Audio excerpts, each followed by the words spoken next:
I said Liz. Liz. Liz?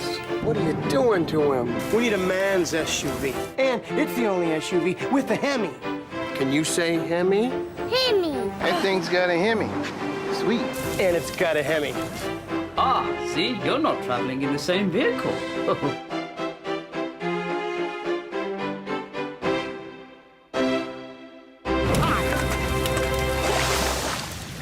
Soda? Joe, it's all new. It's the perfect size. It's got a smooth ride, a DVD, heated seat. Liz, comfort can't tow a boat. This is all new, too. And it's the perfect size. And it's the only SUV with a Hemi. Look, I've done my research. I've done my research. The all-new Dodge Durango. Big size, smooth ride. Hemi power. Starting under $26,600. Enjoy your new Durango. Look, it's got a DVD.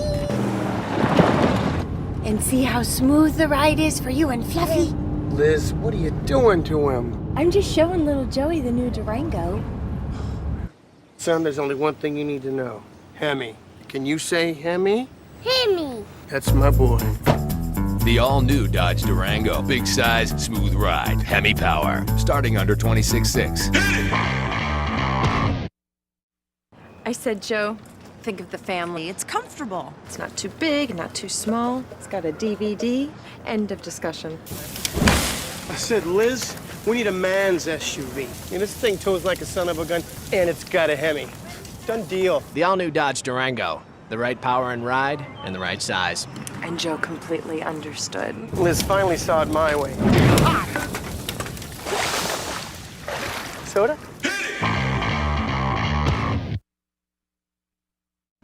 Describe the perfect day, Liz. Well, we're driving to the lake.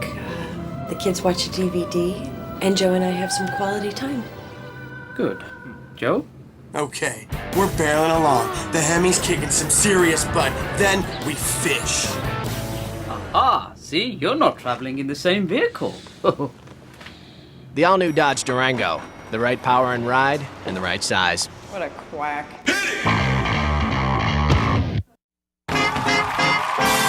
And our final question. Using one word, describe your vehicle. Liz. Comfortable. Let's see if Joe has a match. It's got a smooth ride. It's got a Hemi. There's a DVD. It's powerful! The all-new Dodge Durango. The right power and ride, and the right size. That thing's got a Hemi. Sweet. Stay out of this, ham.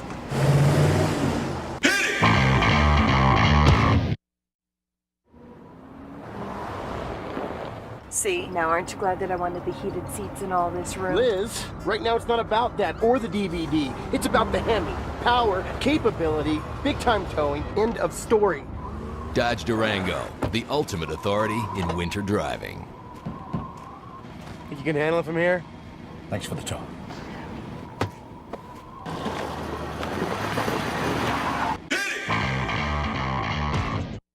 Boom. Spotlight.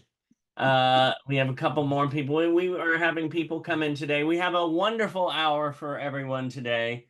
And today we have, what can I say about this man? Well, first of all, welcome to Meet the Biz. Doing that. I love doing that. Well, you know, this man,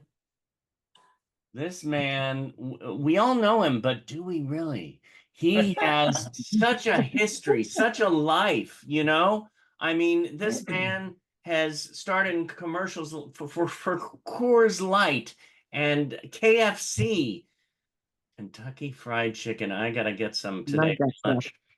He's co-starred in WB's Angel, and he's made an appearance on the Improv. This man is a seasoned professional in the entertainment industry, delivering both in the background and in front of the camera and behind the camera. I'm going to just bring him on now. We all know him. We all love him. Mr. Steve Niel. The crowd goes wild. It's crazy over here. They go crazy. Hello, hey everybody, welcome. Hi, it's me, Steve, and I saw you earlier, T-Bone. I will come slap you so hard, T-Bone, I swear, brother. Thanks for helping us out yesterday, T-Bone. Good to be here. Thanks for having me, David Zimmerman. Yes, we're gonna learn a lot from each other today. And don't forget to donate and send those checks to my P.O. box. One is on the way right now as we speak. Yeah, snail mail. I got my drink. Ooh, colon blow. Well, somewhat. Well, first of all, I mentioned this before we got on air, but I love your hat. Aw, Uh, my favorite job. yeah, Yeah. yeah. Well, you got a beautiful family. Yes, it's small but mighty. We're three strong, three musketeers. Oh, the Three Musketeers. What? And by the way, let's start off. What brings you joy in life? Family and then happiness and just doing nothing. I mean, just sitting with your family, hanging out and doing nothing. I don't have to be anywhere. Just Yeah. sitting in the same room, playing a game, watching a show, laughing. That's my joy. Isn't it nice? Time to breathe and take it all in. Well, when you're younger, I waited longer to have children so I could do what I wanted to do, so I didn't have any regrets. A lot of people jump into it and then they regret not chasing what their dream or what they wanted to do is. So I had my child late. He's 10 years old. Yeah, and I couldn't be happier. And I did everything crazy and stuff, a lot of stuff I've done. Well, you just mentioned that you waited because you did what you wanted to do. What did you do that you wanted to do? I wanted to come out and give the entertainment industry a try. I wanted to see what it was like, see how it was, and just I got this opportunity. I was working in Northern California at an indoor soft playground. Where?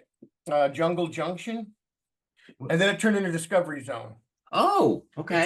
It turned into they Discovery Zone bought them, and then they became that. But I was working there, and I had a comedy coach in San Francisco, 45-minute drive. I'd study with him once a week, and then I'd do stand-up around, the North Bay.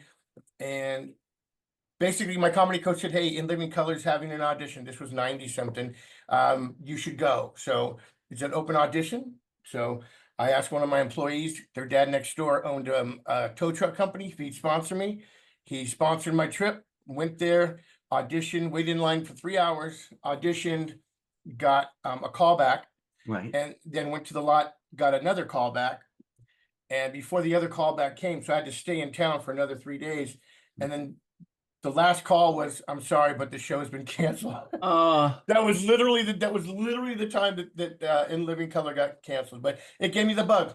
And then I had an opportunity to come here. Discovery Zone said, hey, somebody's embezzling money from our store in Burbank, California. We'll pay for this is my luck. My luck is either good or bad, but I take it all. They paid for me to come out here and move, and that's where it all started.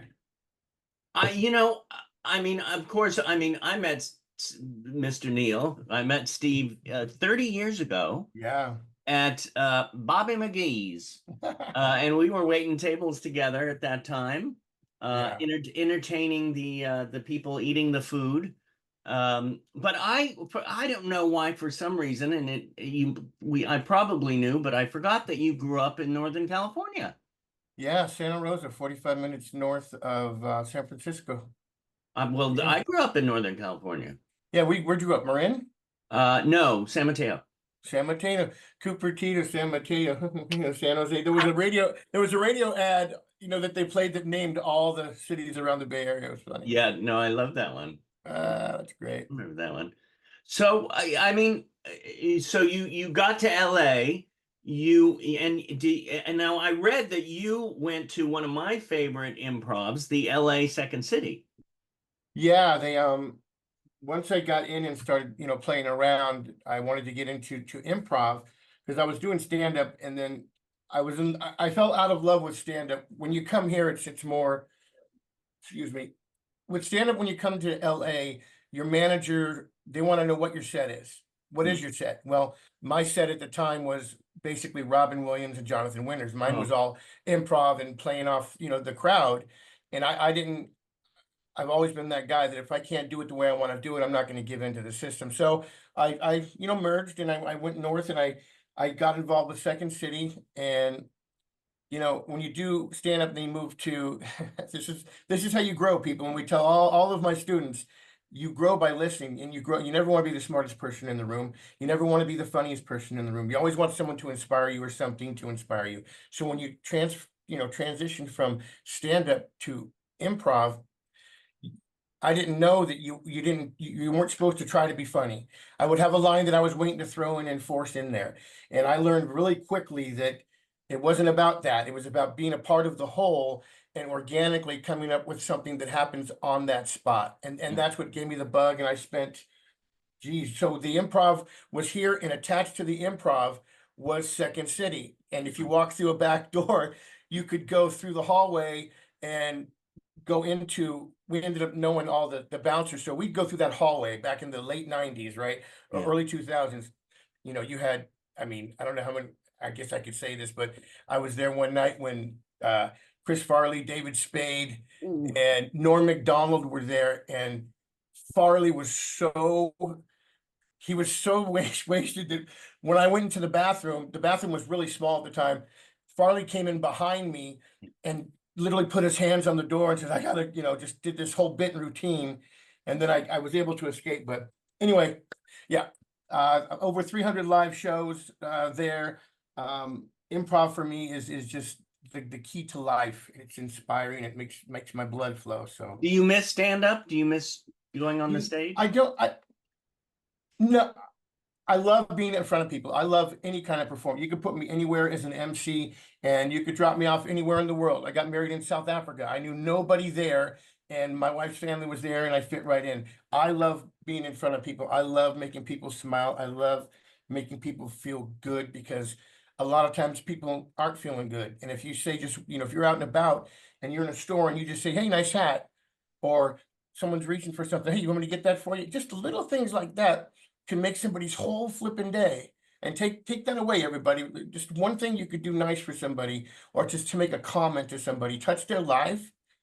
Yeah, and my son does that now too, which is awesome. At 10 years old, I've taught him that, and he'll say things to people, or he'll say, hey, Dad, that guy needs help or something, and we get to it.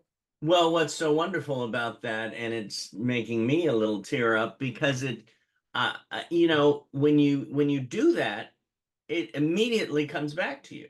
100%. So as you do that, reaching up for somebody and giving it to them, that energy interaction of thank you, and even if they didn't say thank you, it's that smile, or yeah, so hopefully the world will be more of that again.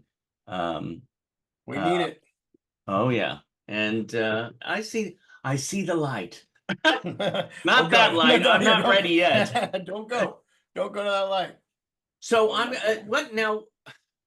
what do you enjoy more? Because I know that, we know you at Performing Arts Studio West as behind the scenes, as teaching, right, and all that.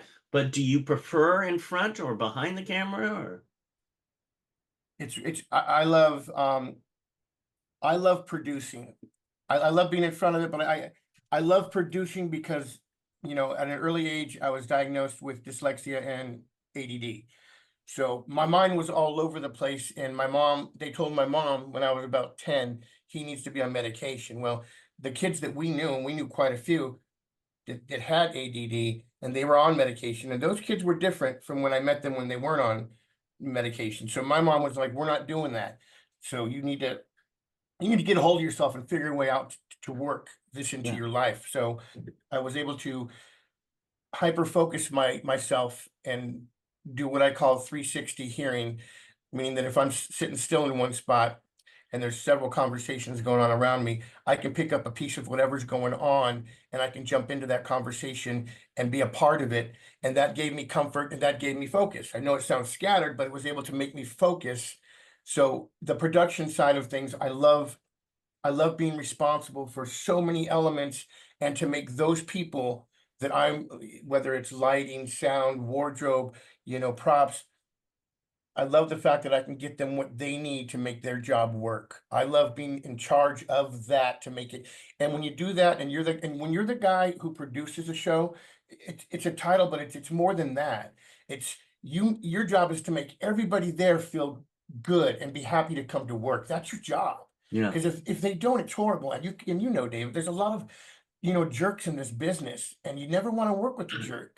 So I do. I truly love producing, but God, put me in front of a camera, I can go on for days. I love it. I love it just as much because I love the selfishness of me knowing that I can go out there and make somebody smile. That's the selfishness, is I can go make you laugh and smile, and I'm not afraid to do it. And I guarantee you that I'll make you smile or laugh. It doesn't matter. Well, you know what's good about you too, whether it's in front of the camera or behind the camera, and again, we see you a lot here at Performing Arts Studio West behind the camera, is that you have this strength about it. You could make people smile, you could make people laugh, but at the same time, you're not taking no shit. Yeah.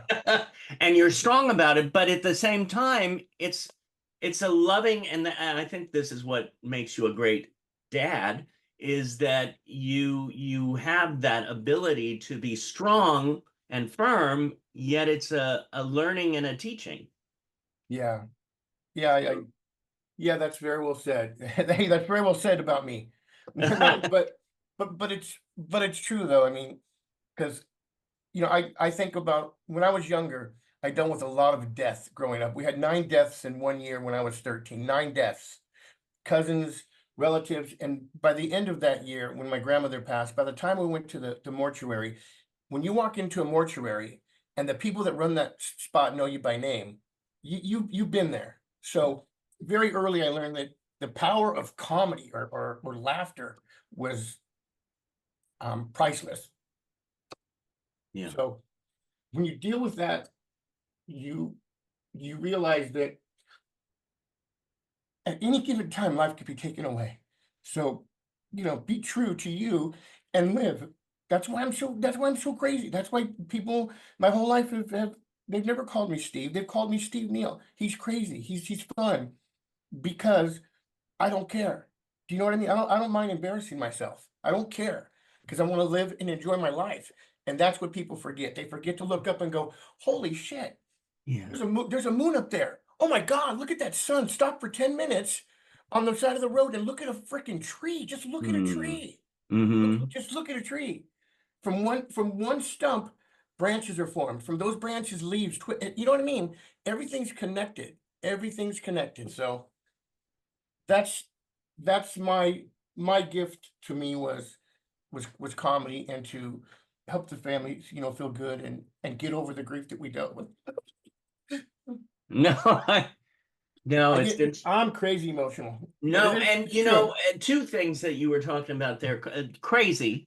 I was, as growing up, people would say, "Oh, you're so sensitive," and I took that as a bad way, but or a negative connotation. But then I realized as I was growing up that being sensitive is a great asset, as well 100%. as being crazy. I mean, there is crazy, clinical crazy, yeah. And you don't want to be crazy enough to hurt people and all that.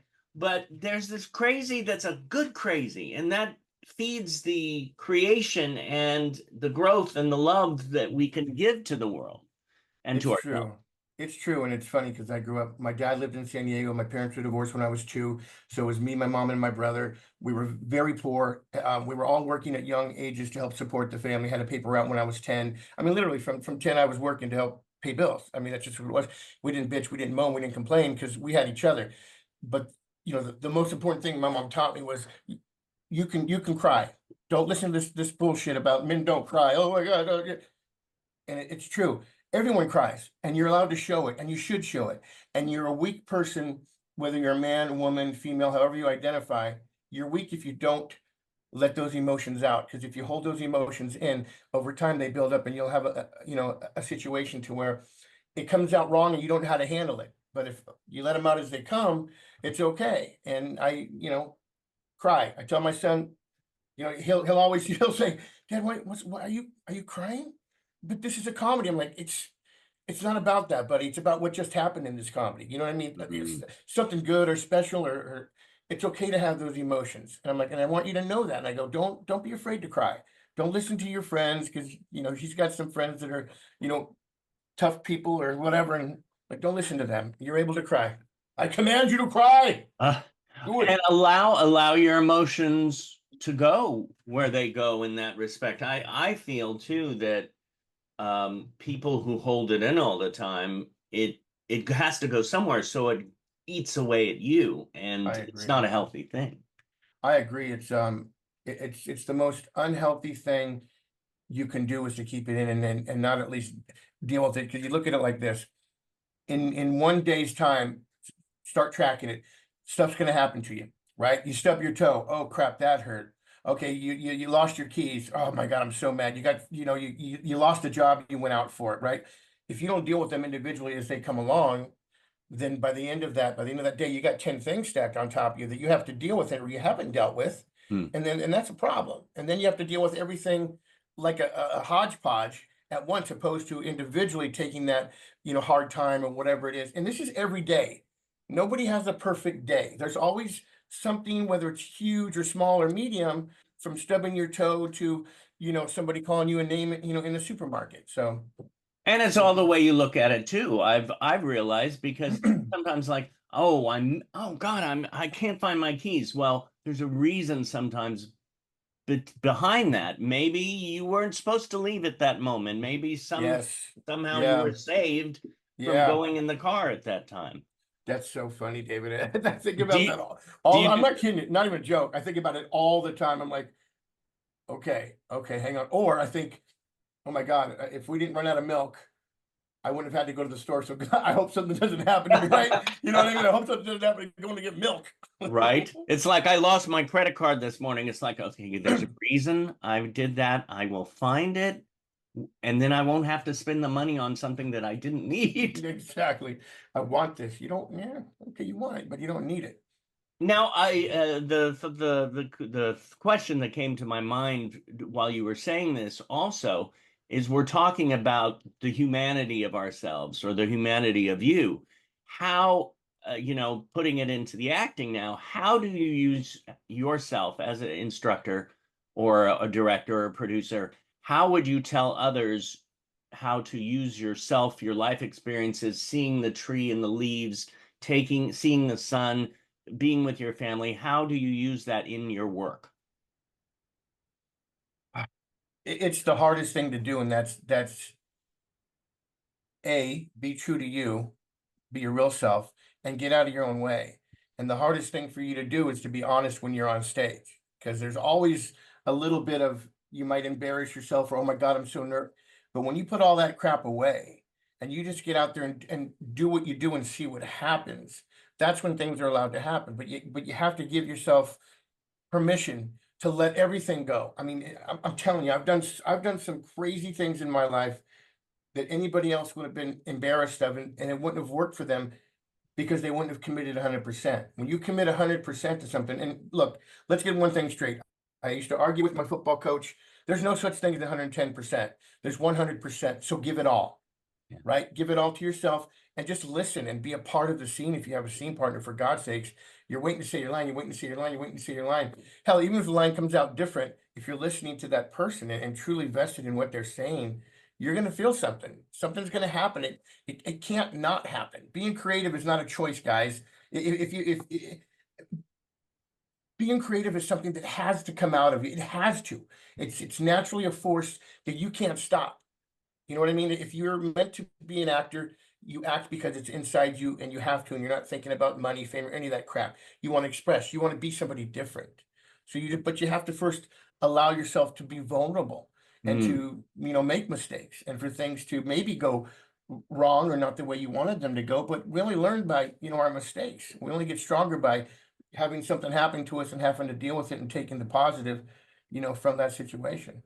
It's life. You have to go through those mistakes to move on to the next. I mean, you could just sit there in your chair. By the way, I pushed on my chair this morning and the arm broke. Oh no, David. Yeah. Oh my Uh, God. Oh my God. Oh, that's as close to as I will get. Okay. Yeah. What was I gonna say about that? Oh, you were talking about some stuff that people probably haven't heard. Is there something that you'd like to share that we don't know about you that makes you something that comes some Okay. experience or some memory that you Okay. go, oh, this, yeah, Okay. So two, I've had a lot of moments, but two defining moments that help shape my character and my strengths and my lack of fear. When I was 5 years old, I was at my aunt's house in Georgia.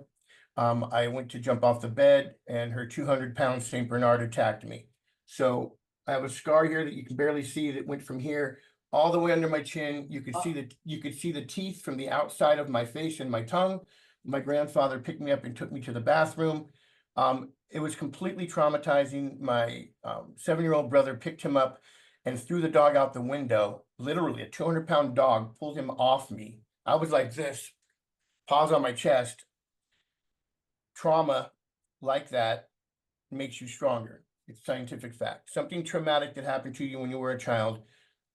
So that fear, and I just remember not panicking and just going into a state of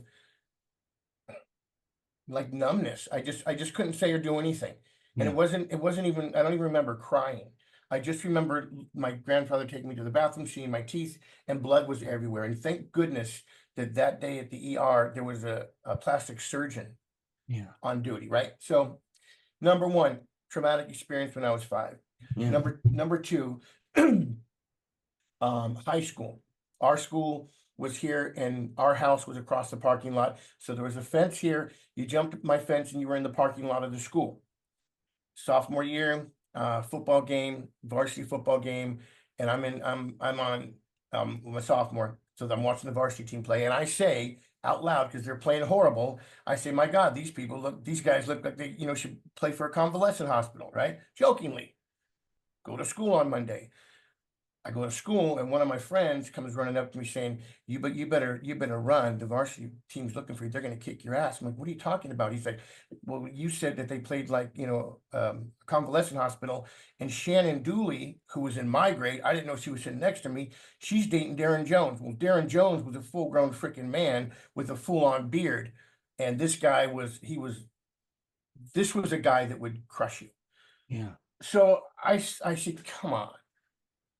And all of a sudden, 10 guys come running around the corner. And and I just got there. These guys are all seniors, and they chased me around that school. And I ran and ran, and I ran to the fence. And I'm thinking, oh, if I just get over that fence, if I could just get to that fence, my house is there, I'll be safe. And I run over there, I jump up on the fence, and I'm straddling the fence, one leg over, one leg off, and they're just getting to me. And I say to myself, and I don't know, I'm 15 or 16, and I say, you know what? They may kick my ass, but it's school just started. I cannot run from these guys all year. What kind of life is that? Yeah. So I jumped back on their side of the fence. Yeah. And Darren Jones came up to me and he grabbed me by the collar and he lifted his arm up. And I go, hey, just one at a time. I know you're gonna kick my ass, and okay, I shouldn't have said it. And he pulled his arm back, and before he could pull it, a guy named Dave Talafili, who I was best friends with his brother, Yeah. grabs Darren's hand, and Dave was the leader of the group, and he said, Neil, don't say stupid shit like that again. Number two, Neil's off limits. He's my friend. You can't touch him. Wow. Right? So I apologized. Darren slaps me in the face. We walk off and everything's fine, and I'm untouchable for the rest of my high school career, right? But the point was, I had to make a decision. And that decision was, even though I was so scared, and I mean scared to death, because I'd never been beat up before. I've always done the beating up. When somebody, picks on me, I fight back. Yeah. But I did it. And that to me was empowering to myself to say, you had a really hard decision to make. And you made the right one because you couldn't run all year. So those two things in life really helped shape me, and I remember them all the time. You faced it. You faced Yeah. it right then and there, and what a great decision that was.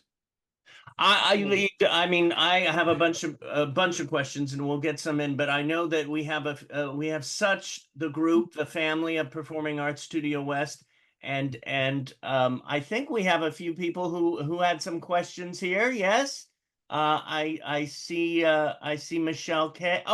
Michelle K. and also Luke Zimmerman. Let's get Luke Zimmerman first here. Here's Luke. It's me. Hey, Steve. Oh, you're on. What's up, Luke? I like to have a dad. Here's the first question. How do you feel becoming a dad? Luke, it's the best thing I've ever done. That's good to know. I feel great. I love it. I love my son so much. It's a different I know kind of you love. do. It's a different kind of love, buddy. I Different know. kind of love. I love it.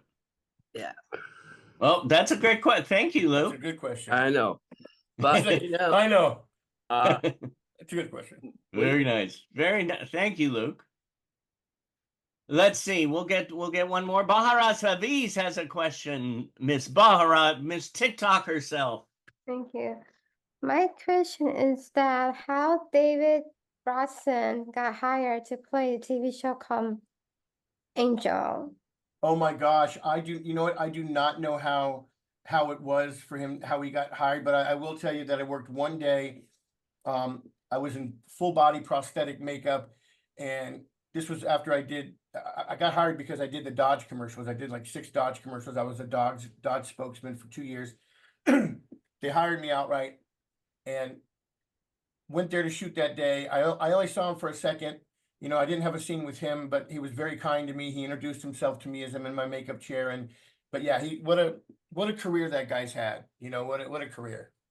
This one, how he got hired for other shows like Bones or I don't know, honey. I don't know how he's gotten hired for any of his shows. Well, one question is this: how did you get hired for that show?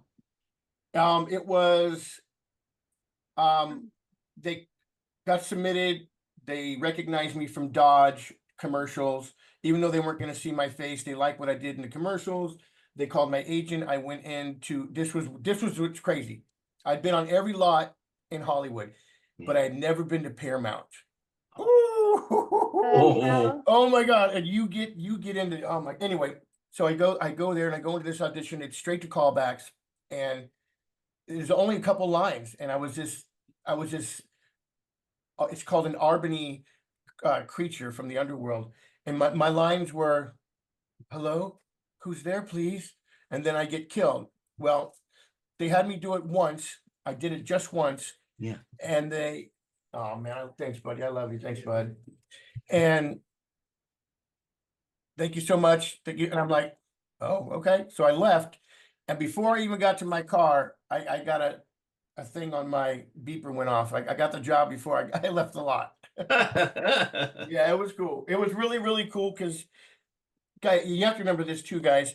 It's never what you say. It's how you say it. If I would have said it like, hello, who's there, please? Hello, who's there, please? It was the moment that I was in that I felt completely free and relaxed. And it's hard when you go into a room with 8 people in there. You got producers, directors. It's like, you know what it's like, David. Callbacks are completely nerve-wracking. But yeah, that's how I got it. I love it. Great question, Bahara. Thank you. Did you happen to work with oh my God, what's his name? I just had it and I went, wait a minute. J. August Richards. Why does that sound familiar? Who he was an angel, African American, bald, gorgeous. Was he a regular? I think he was a regular. No, I did not. I only worked with a guy that you would recognize, an African American gentleman, but they were a gang. They killed me in a sewer. And I was holding, I'll show you the shot one time, but I was holding a big gulp at the time. So I'm slurping my, you can hear me slurping in the scene, and all of a sudden flashlights come on and I say my line and then they kill me. But yeah. Oh my God. Okay, now I've got to see this. Hey, Michelle K is here. Michelle K. Thank you. Kind of nervous, but I do have one question for David. But I do have one question for Steve. Sorry. I have a question for Chardell. So I have one question for you, David. I mean, Steve. Sorry. They're both good names. They're great names. How long do you usually play the guitar on your wall somewhere? Oh, I'm in Joe's office right now. So I don't know how long it took. I And heard that. How long have you been sleeping with a guitar? Oh, look, and they're very small guitars. That's funny. I don't know, honey. That's not David. That's Joe's office behind me. Everybody's David. I don't know. Everybody's a Dave or a Steve or a Joe. Well, this is a good question, and thank you, Michelle, for that. In connection to Michelle's question, do you play music? Do you play an instrument? I do not play an instrument, but I'm a singer. I love to sing. I love singing. If I had to choose between watching, losing TV or music, I would lose TV and I wouldn't need to watch anything ever again. I would pick music. Yeah. Do you have a favorite song that you like to sing or that you like to listen to? No, but I'll tell you a secret. That song by the Goo Goo Dolls, and I don't want the world to see me because I don't think that they'd understand. Oh, that's very sentimental to me for being who I really am. You feel me? Meaning that I don't want the world to see who I really am because I'm funny, I'm crazy, I'm silly, but I'm also this incredibly sensitive person that you would have no idea that I'm this, sensitive. It's like when I was in high school or growing up, I was the funny guy, class clown every year, and it was great to be funny. But when I started playing football and I became the captain of the football team and I became one of the top, rushers in the league, I was now known for that too, and that was a different side that people didn't get to see. I was good at something else besides being funny. Does that make sense? Because you know what I mean? Because you got I was definitely not academic. I barely got by because I was ADD and dyslexic, and I was afraid to get up, and I couldn't understand words and things were twisted. So I basically bullshitted my way through school, by having those two, just their disabilities. It's a thing that people have a hard time dealing with, but yeah, it was nice to be good at something rather than just being funny. So, well, it sounds like you improvised your way through life in a way. Not even 100%, David. Here's the thing. No matter what happens, it's not what the situation is. It's how you deal with the situation. And don't panic. If you can keep, that's the one thing my dad taught me. Don't panic, no matter what it is, no matter what situation it is. If you could take time to breathe and focus, then you can handle the situation. Just take that breath, relax, and once you do, really give yourself a chance to suck it in, man, and then just relax into it, and then you can figure it out. But if you're going, oh my God, what's going to happen? What am I going to do? Where's your? You can't connect anything. Everything's sporadic. I'm all about the breath. It's one of my favorite words, meanings. Yeah. A fact of life that we need to do. If we don't breathe, we're up the creek. The creek. I used the word once already, so I won't use it again. But one time. talking about improvising, whether it's in life or on the stage, why? And this is another question for all the actors and performers and the livers out there, or the kidneys or the hearts. Why is improv so important in our business? Improvisation. Oh wow. I think it's funny because when my friends back home say my daughter or my son wants to get into improv or wants to take or acting, I say before they even get into acting, take an improv class. I go, what if you can improvise? What improvising does over time is it builds your confidence. It builds your stability to have a bag of tools to reach into and pull out when you need that tool. And the only way you get better at that is by working on that craft and that bone, because anything can happen. You could be in a scene and you could know your lines, cold, and the director comes in and says, I don't want these lines anymore. Here are the new lines. Now, if you panic, you're going to be in trouble. And if you take a breath and use your skills improving wise, knowing that no matter what comes at you, you can handle it. You can take that moment and go, okay, let me just give me a second. And then you can address it. But it gives you the ability to be confident to handle whatever comes at you. That's what I get from it. That's how I apply it to everything I do, not just in acting, but in life. It's just whatever comes at you, receive it and go. And normally my mind's pretty quick. I'm able to get to the answer before you're finished telling me what the question is. Yeah. So, yeah. Hey, Brian Pierce is here today. Brian Pierce. Let's see. Here he is. Hey, Brian. Hey, David. Hello, Brian. Hey, I have a question for you. Yes, sir. I'd like to be an actor, singer. How do you get into becoming an actor and singer? Because I'd like to be an actor and singer with autism. Well, you know what you do, buddy, is you take some classes, right? You take some lessons and you learn the craft, and study with as many people as you can. I'm not a believer personally in taking one style of acting. I like to take 5 different kinds of classes and then take little pieces from each one of those classes that works for me, because it's whatever works for you as an actor, buddy, that helps you become your version of yourself being an actor. And singing, you just practice, man.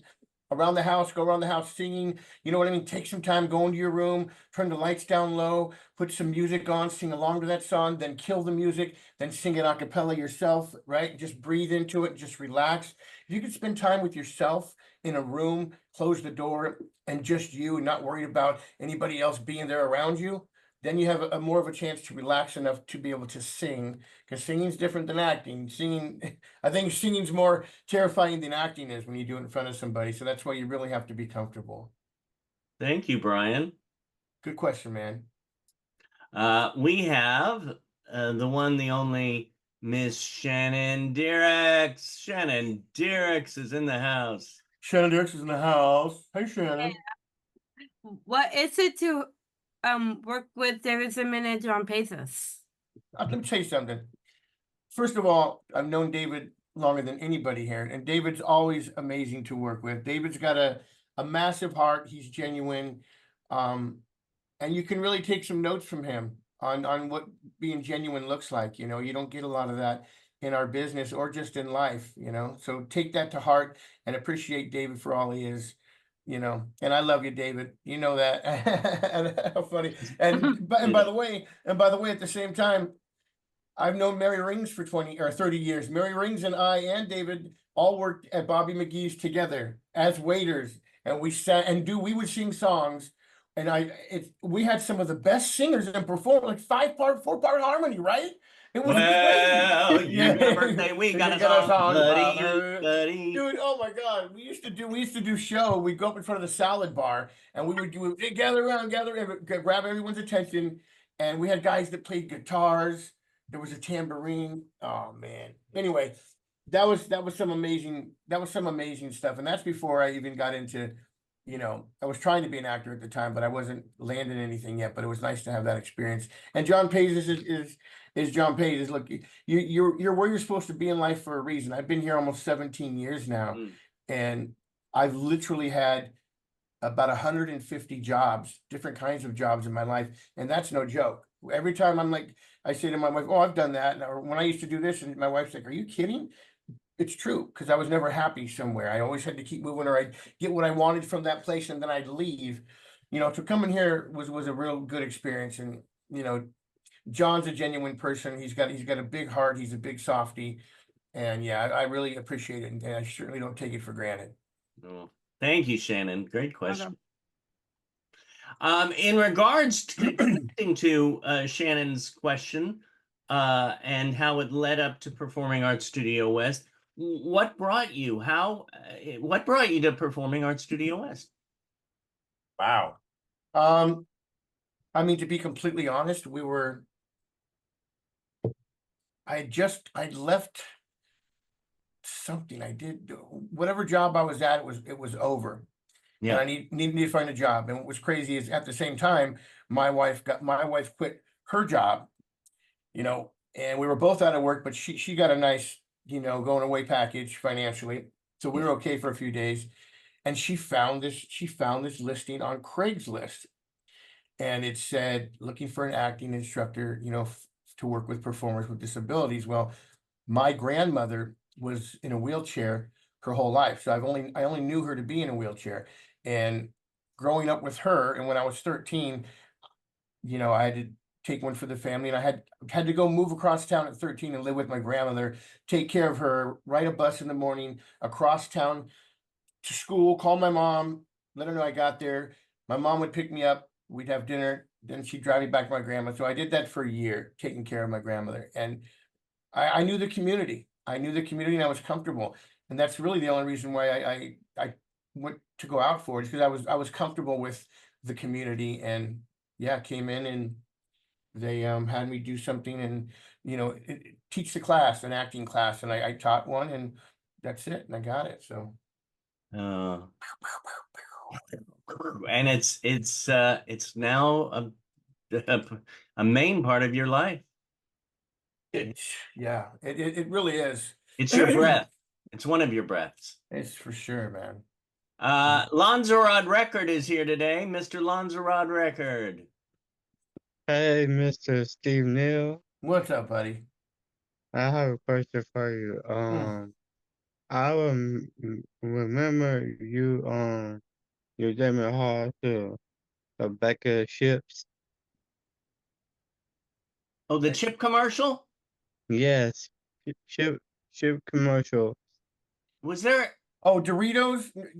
Yeah, Yeah. we did a bunch of commercials here. Chardell and I went on like a couple of years spree of trying to win contests for to get money for Performing Arts Studio West. So we produced like 5 or 6 commercials, and entered the Doritos Super Bowl commercial for $1 million. We did that like 2 years, and we did GoDaddy, we did Folgers, we did a bunch of stuff using everybody here from the studio. Yeah, it was kind of fun. Yeah, I love that one. Thank you for reminding us about that, Lanzarod. Thank you, sir. We have so many people want to ask questions. We're going to try to get them all. Miss Tracy Turner is next. Tracy Turner. Tracy. Hi, Steve. Hello, Tracy. How are you? Better now that you talked, I had no idea. Wow. You really don't know what people have been through in their life. And I've been to 5 psychologists now. And I think you're a born psychologist. I think you should go. I think you got to do this. You got to do this. You got to do this. You got to do it today. Because it doesn't make me feel like I was crazy. And I was just hard. I want to thank you for being you. Oh, thank you, sweetie. It's always important. I'm glad it touched you. And right there, that's a snapshot. That's a snapshot of life, how open you are. And it's such a beautiful thing, Tracy. And that's why you're such a wonderful actress. You are so available. That's why I on the TV. I agree with you, David. I do. I was just what am I doing wrong? I need to know before I die, because You're not doing anything wrong.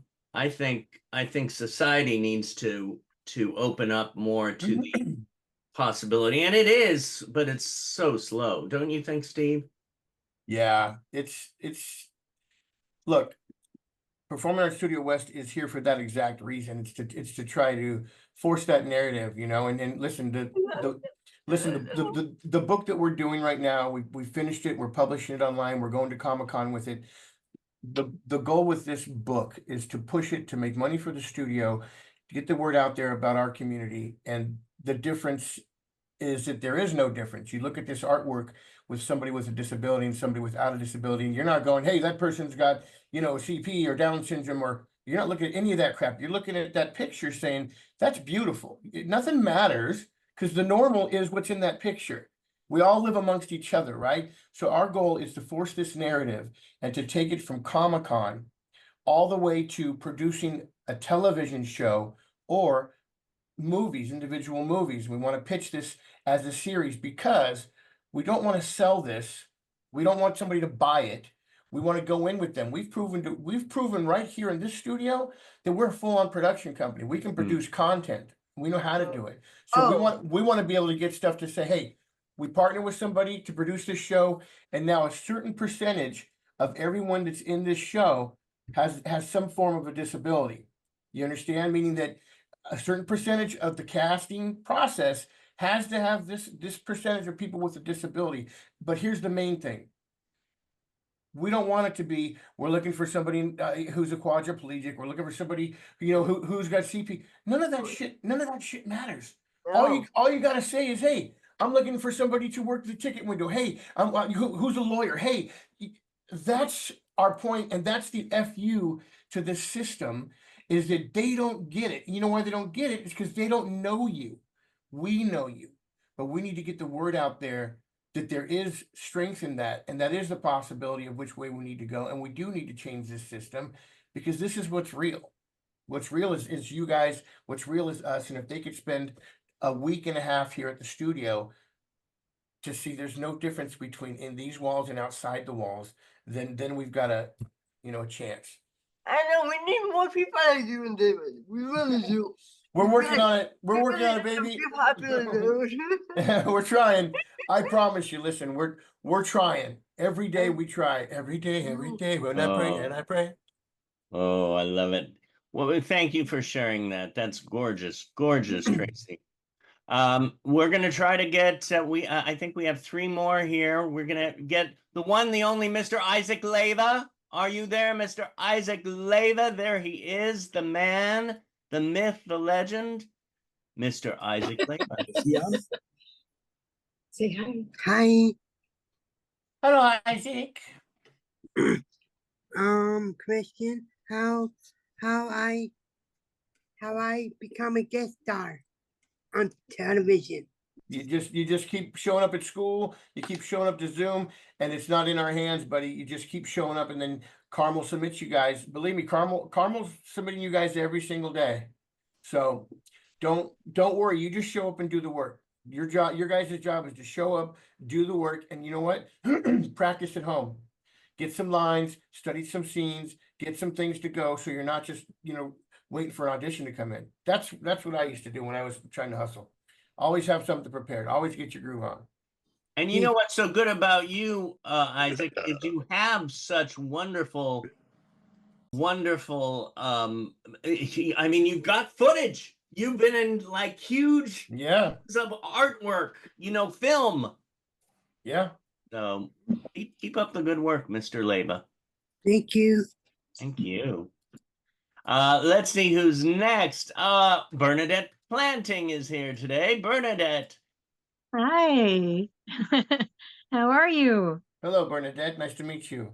Nice to meet you as well, Steve.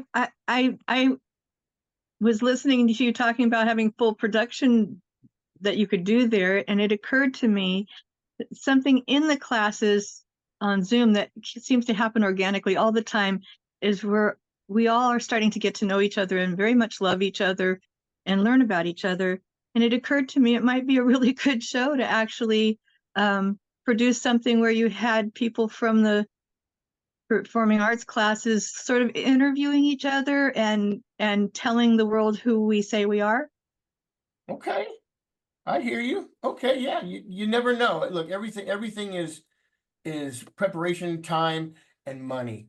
You know what I mean? And then where you can put your resources. Right now, our resources are focused on getting to Comic-Con, and that's in October, and then to keep pushing this book, to get the word out there about what we do here and to get exposure. And then, hopefully get that money to do those kinds of projects. There's always some sort of production going on here. I mean, we're working on the holiday show right now as we speak. Alexander's writing it, and we'll film that. And then in the new year, we're going to do the Motown, what's it called? The Motown movie that we'll be doing here.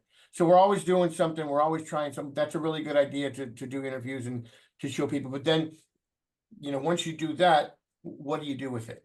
You know what I'm Right. saying? Or maybe, I'm sorry, maybe No. include things like that with little productions, like little behind the scenes kind of stuff or whatever. I mean, I wouldn't even know all I'm saying is in the last year plus, I have come to know and dearly love some people I would never have met or gotten to know, and found out some really fascinating things about people that I think the rest of the world ought to get to know them. And I think I that's agree. one wonderful thing about some of the online classes, as well as what we're doing at Performing Arts Studio West, and opening it up so people can join in, all actors. Right. Because it's all about, ultimately we're in Hollywood and we're bringing people together so we can all work together. True. Very true. Yeah. Well, thank you for that, Bernadette. Yeah, that's a good Well, thank idea. you. I mean, I just think you have a really great group of people down there. I got to meet them one time in person, and these people are my family now. No, that's good. I love it. Thank you, Bernadette. Oh, let's see. Steve, Yes. we have Raquel Chavez here. Raquel, Rocky, what's happening, Rocky? Not too much, Steve. Hello. I had a question for you. How you decided to be a teacher at the Performing Arts Studio West, and why? Huh. Well, I saw an ad. We had this question. I actually saw an ad for it, Rock, and I came down and did a class with everybody, and there's a couple other people that auditioned. Yeah, basically it was an audition. A couple of other people that taught the same kind of class, and they picked me because I was the best. I love it. Other question: how you go take people out on audition? You help them prepare for audition for it? Yes. Yep. We study for the auditions. We rehearse, whether it's with myself, David, or Diana. And then if it's here, then I used to be a lot of just me, getting in a car with you guys and taking you to the audition and running the lines with you beforehand. And yeah, I've taken you a few times, Rock. Yes. Yeah. Yeah. You always help me prepare myself for my audition. I'm nervous. I will teach me my friends. Yes, that's right. That's right. We do our breath work before we do it. Yeah. Yeah, and you're a wonderful actress, Raquel. Yeah, Rocky. You've Thank grown. You've grown so much, Rock. Proud of you. Thank you, Rocky.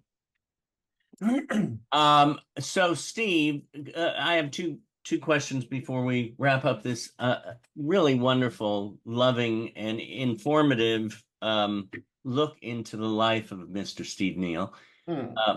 First question would be about what's coming up in October. Can anyone go to this? I mean, anybody out there who wants to connect with you in person? Yeah, we're going to Comic-Con LA, and it'll be at the Convention Center October 4th, 5th, and 6th. We are in booth 554. 554. I repeat, 554. We have a booth number. If you get a chance to come out, come out, come hang out, come meet us, come buy a book, or just come experience Comic-Con. It's an incredible space of creativity and wildness, and it's a mind blower. It's very impressive. Very impressive. Yeah, 150,000 people come through each year. It's amazing. It's an amazing event. So for the final question is the question that I love so much that I got from Corey Allen studying with my mentor, which he says, don't call me a mentor. Thank you, Corey. How about the grandfather I never met? Okay. Which I did meet. You. Okay, I'm having a therapy moment. What do you want, Steve? What do you want, Steve, the most at this moment in your life? What do I want? Wow, that's crazy. Okay, mine is I'm getting older, and you know, you think a lot about people and life, and I think the one thing that I want is I want for other people. I want people to experience joy. I want people to experience life. Some people don't, and it's more of a wish that I wish people that were not happy most of the time could try to be happy, because you do get back what you put in. So I want people to experience joy and happiness. That's my want. Well, you sure give the joy and happiness to all of us. So thank you for that. No.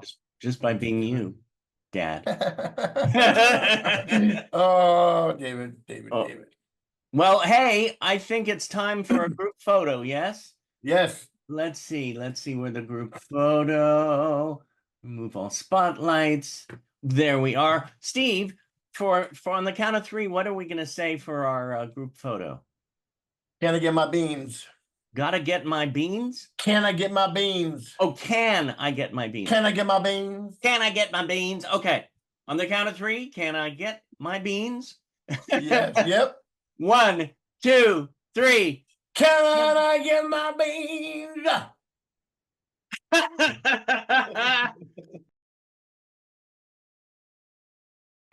How did we perceive nursery rhymes when we were children? It doesn't really matter. We're not children anymore.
Welcome to the world of Mother Goose Reanimated.